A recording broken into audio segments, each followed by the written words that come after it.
Atong ukay-ukayon kini ang ahos nga giuna og lunod gigisa.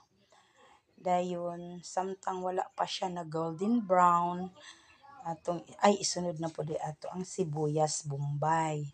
Kaya kani nga recipe mao ni ang gitawag og nukos. I mean, nukos gyud di ako naunsa naman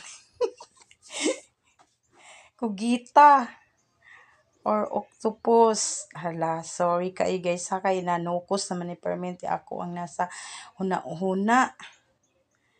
Nukos.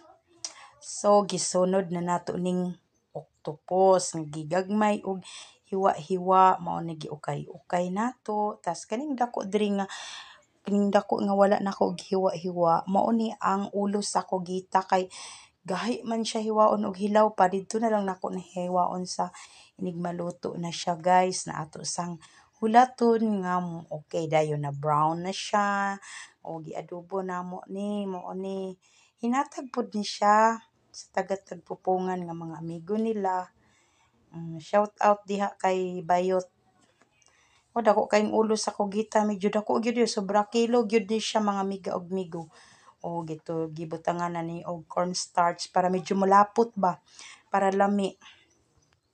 Katambal mo po ning cornstarch sa sa ulcer. Dala na ni siya tanan guys. Magbusog pa ka na apay tambal sa ulcer. O gimekos-mekos. O kini butangan na po ni gamay nga tuyo kay para palami-lami lagi. O gibutangan pa jud ni siya og gitilawan na po ni. Ay medyo okay na siya. Adiri